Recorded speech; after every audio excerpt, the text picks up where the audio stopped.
नमस्कार दोस्तों, जैसे कि आप लोग को पता है, मैं जब भी कोई वीडियो लाता हूँ वो ज्ञानवर्धक बातें ही होती है।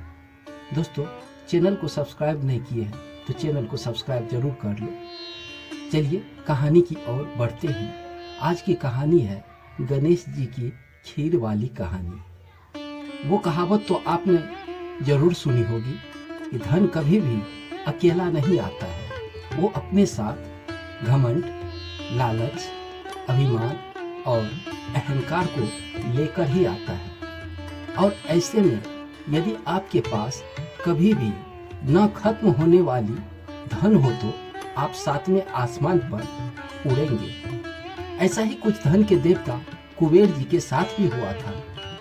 उन्होंने अपने धन और वैभव के प्रति इतना अहंकार आ गया था कि वो अपने सामने सबको नीचे ही मानते थे। और इसी घमंड के वश में उन्होंने एक दावत का आयोजन किया, जिसमें उन्होंने कई प्रकार के भोजन और पकवान का बंदोबस्त किया।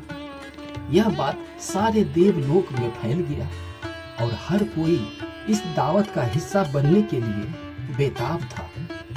कुबेर जी अहंकार में आकर निमंत्रण देने कैलाश चले गए और वहां शिव जी को दावत में बुलाने लगे और कहने लगे, प्रभु, आप तो सदैव ही इस बर्फ से ढके कैलाश पर्वत पर रहते हैं। आप मेरी दावत में आए, आपको बहुत कुछ नया देखने को मिलेगा।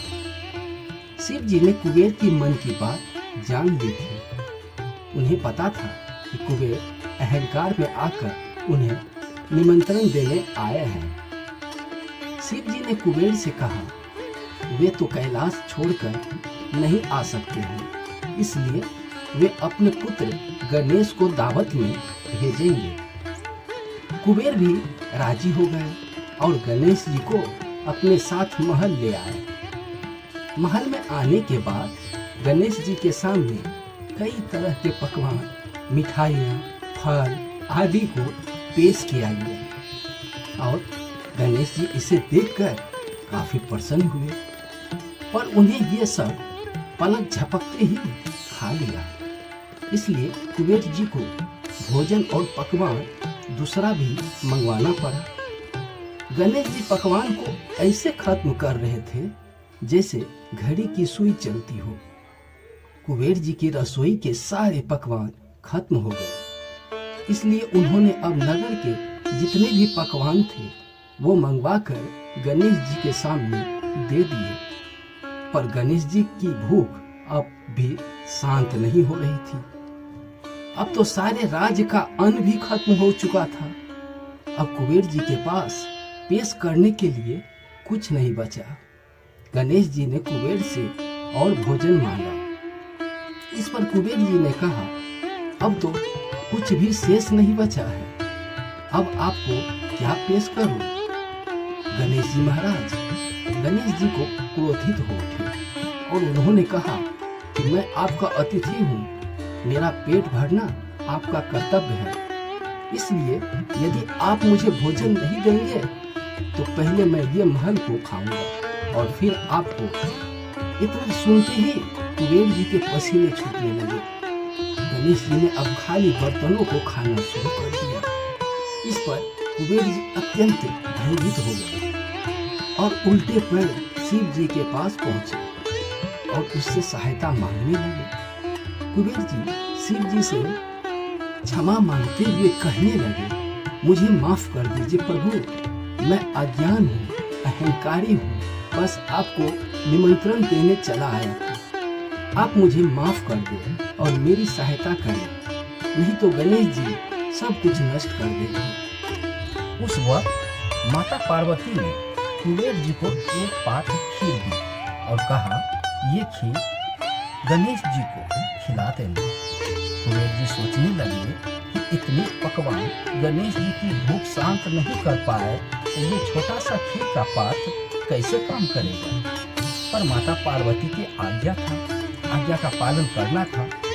वो उस खीर का पात्र गणेश जी के पास ले गए और उनके सामने रख कर कहे, गणेश महाराज, अब यही है बचा हुआ खीर का पात्र, इसे ग्रहण कर लीजिए। गणेश जी ने जैसे ही उस खीर को खाया, उनकी भूख शांत हो गई और वे तृप्त हो गए और कहने लगे, आह, अब मेरी भूख शांत हो गई। उस वक्त कुबेर जी को एहसास हुआ कि प्रेम से भरा एक प्याला भी अहंकार से भरे पकवानों से कई गुना अधिक स्वादिष्ट होता है। गणेश जी के सांसों में सांस आई। गणेश जी भी मन ही मन मुस्कुराने लगे और कहा कि कल मैं फिर से आ जाऊंगा कुबेर जी आपके पास भोजन करने के लिए। यह सुनते ही कुबेर जी हक्के बक्के रह गए।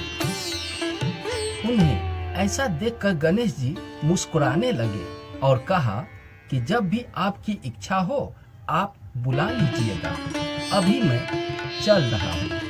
ऐसे तो हमारे प्रिय गणेश जी कुबेर जी का अहंकार भी तोड़ लिया और स्वादिष्ट पकवान को भी खा लिए। तो बोलिए गणपति बप्पा की जय। दोस्तों, कहानी पसंद आई हो तो चैनल को सब्सक्राइब जरूर कर लें। मैं इसी तरह का ज्ञानवर्धक कहानियाँ लेकर रोज आता हूँ। धन्यवाद।